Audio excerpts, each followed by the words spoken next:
रहे थे। सबसे पहले बेट द्वारका स्थित द्वारकाधीश मंदिर में पूजा अर्चना की। द्वारका जहां भगवान श्री कृष्ण ने राजा के तौर पर वो विराजमान माने जाते हैं, तो वहीं बेट द्वारका को भगवान श्री कृष्ण का निवास स्थान माना जाता है। ब्रह्मा विष्णु महेश्वरान् सरस्वती प्रणम्यादो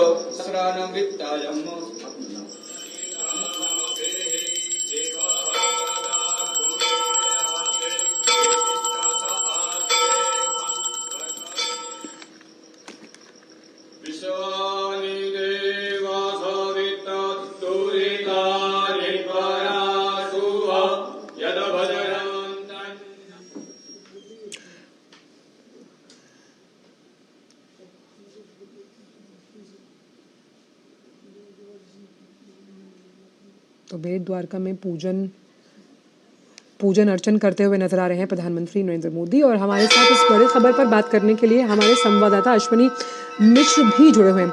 अश्विनी, अगर बेट द्वारका की बात की जाए तो ये मान्यता है कि ये भगवान श्री कृष्ण का मूल घर था और आज प्रधानमंत्री ने यहाँ पर पूजा अर्चना की है और विशिष्ट इस पूजा अर्चना में शामिल हुए हैं आज के दिन प्रधानमंत्री।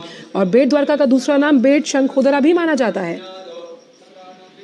जी, निश्चित तौर से प्रधानमंत्री ने आज अपने दिन की शुरुआत जो है बेट द्वारका में भगवान द्वारकाधीश के पूजा अर्चना के साथ की। प्रधानमंत्री नरेंद्र मोदी यहाँ पर पहुंचे और ये अगर देखें तो द्वारका से अलग द्वारकाधीश मंदिर द्वारका धाम में है। उसके अलावा समुद्र के रास्ते आते हुए ओखा से तकरीबन 3 किलोमीटर दूर बेट द्वारका एक द्वीप है जहाँ पर ये माना जाता है कि भगवान श्री कृष्ण अपने परिवार के साथ, अपनी रानियों के साथ यहाँ पर निवास करते थे। ये उनका निवास स्थान माना जाता है और जो शासन स्थान है वो द्वारकाधीश माना जाता है।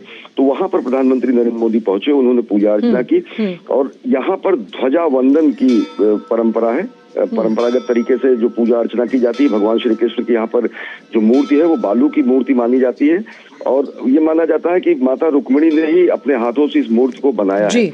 माता रुक्मिणी, माता सत्यभामा, राधिका जी और साथ ही साथ जाम्बोवती जी के यहाँ पर मंदिर है। माता महालक्ष्मी का यहाँ पर मंदिर है। प्रद्युम्न का यहाँ पर प्रतिमा स्थापित की गई है। तो भगवान श्री कृष्ण का जो पूरा परिवार है और उनके जो पुत्र प्रद्युम्न है उनके भी यहाँ पर प्रतिमाएं हैं। तो ये बेहद पौराणिक महत्व, ऐतिहासिक महत्व का स्थान तो है ही, साथ ही साथ मुख्य जो द्वारकाधीश का मंदिर माना जाता है वो यही माना जाता है। और सबसे बड़ी बात यह है कि आज देश के लिए सौगात और उपहार की बात यह है कि लोग द्वारका से बेट द्वारका आने के लिए परंपरागत तरीके से नाव का, स्टीमर का उपयोग करते थे। वो जो एक श्रम साध्य स्थिति होती थी यात्रा की, तीर्थ यात्रा की, वो अब समाप्त होगी। 2.5 किलोमीटर लंबा सिग्नेचर ब्रिज जो है बनकर पूरी तरह तैयार हुआ। 2017 में प्रधानमंत्री नरेंद्र मोदी ने इसकी खुद आधारशिला रखी थी और अब वो क्षण आ गया है एकदम समीप। प्रधानमंत्री नरेंद्र मोदी यहाँ सिग्नेचर ब्रिज की तरफ पहुंच चुके हैं, जा चुके हैं। तो जब वो सिग्नेचर ब्रिज का लोकार्पण करेंगे, सुदर्शन सेतु इसका नाम दिया गया। सुदर्शन वही अस्त्र है जो भगवान श्री कृष्ण जो है अपने हाथ में धारण करते थे। तो अगर देखें तो भगवान सतयुग में अगर द्वापर युग में भगवान के हाथ में सुदर्शन चक्र होता था, तो आज हम इस बात का गौरव कर सकते हैं। तो माँ भारती की मणिमेखला के रूप में, करधनी के रूप में कहीं न कहीं एक सुदर्शन सेतु है। अच्छा, एक चीज अश्विनी ये भी हम समझना चाहते हैं आपके जरिए का नमूना है। जी, एक जरिए हम आपके जरिए भी समझना चाहते हैं कि मान्यताओं के अनुसार ये कहा जाता है कि बहुत कम लोग जानते हैं कि द्वारका को 3 भागों में बांटा गया है।